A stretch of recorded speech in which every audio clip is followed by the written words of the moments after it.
જય ગોપનાથ મહાદેવ વાલા। આ 2025 ભાઈ સિંગનો ઉતારો અને સિંગ અઢળક પાકી હતી, પણ અમારા વાલા વરસાદે હેરાન કરી દીધા છે।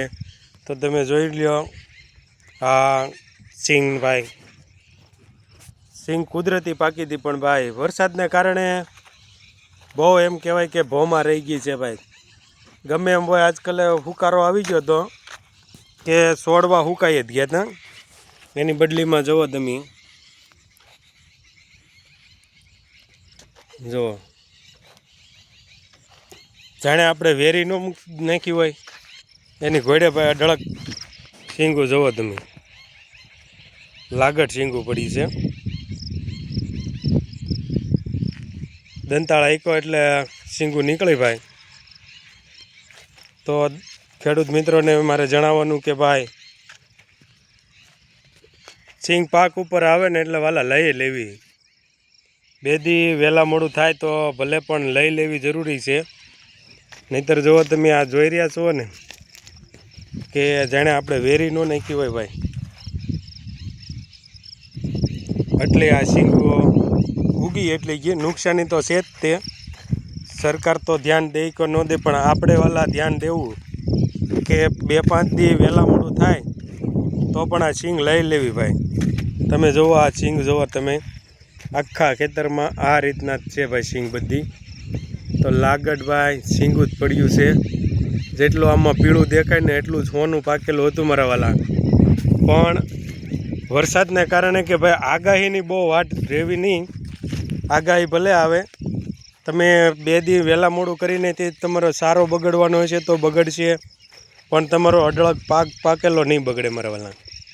એટલે કોઈએ આવું વેમ રાખવો નહીં, નહીંતર આ સિંગ ભાઈ પાકી તે આખું હોનું જ કહેવાય, ખેડૂત માટેનું હોનું છે ભાઈ જમીનનું। આ ખોટી વાત નથી વાલા, નથી કહેતા કે ભાઈ ભોમાંથી હોનું પાકે ખેડૂત મિત્રોને, પણ હેરાન કરી દે વરસાદની આગાહીને એમ કહે કે પાક તો હતો જ, પણ જુઓ અત્યારે તમે આ સિંગ, તો આ રીતના સિંગ ઉતાવવા મળી છે। તો નહીંતર તો ફાલ જુઓ તમે, ફાલમાં કાંઈ ઘટે એવું નહોતું ભાઈ, આવો ફાલ છે જુઓ। પણ ભોમાં જાજી રહી છે, 50% ભોમાં રહી છે અમારે સિંગ। તો દર્શક મિત્રોને કહેવાનું કે ખેડૂત મિત્રોને પણ જણાવવાનું છે કે ભાઈ મોલમાં ખાસ કરીને ધ્યાન દેવું। 2-5 દી તમે દોડવા ભાળી જાવ તો એમ કહો કે હજી તો દોડવા છે, પણ અમારા વાલા આ વાલાજીને આગાહી બધા કરે છે કે ભાઈ 5 તારીખે આવશે, 4 તારીખે આવશે। તો આ જુઓ તમે, આ બધાએ પાળા જ ખેડ્યા છે, હાથી હાકી નાખ્યું છે પાળામાં, તો અઢળક પાક નીકળ્યો જુઓ તમે, જુઓ છે ને એમ લાગટ છે મારા વાલા। તો આવું હોનું પાકેલું વેસ્ટ ન જાય એટલે છે ને ભાઈ 5 દી વહેલાય પણ લઈ લેવી ખરી। આગાહી કરવાવાળા આગાહી કરશે એને બરાબર, એ વાતે બરાબર છે, પણ આપણે શું કરવું એ આપણે ધ્યાન રાખી અને પાક બગડવા ન દેવો હોય તો 5 દી એક વસ્તુ તો બગડે વાલા, નીરાવ બગડે કાં તમારો પાકેલો માલ બગડે, પણ નીરાવ બગડ્યો હોય છે તો વાલા થોડોક આડોવળો હશે તો પણ આપણે લઈ શકશું, પણ માલ કોઈ પણ લેવા નહીં વાલા। એટલે ધ્યાન દેવું। આમ જો તમે હોનું જ દેખાય, આ ધરતીમાં ખેડૂત મિત્રોનું હોનું છે ભાઈ। ખેડૂત એમાં અઢળક રૂપિયા પાથર્યા હોય ને, આ જીવ બળે ભાઈ।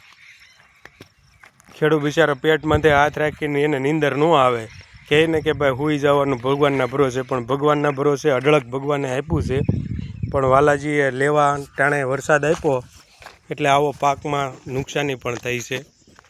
તો ખેડૂત જેટલું કોઈ નુકસાની ભોગવતું નથી ભાઈ, એ તો ખરેખરની વાત છે।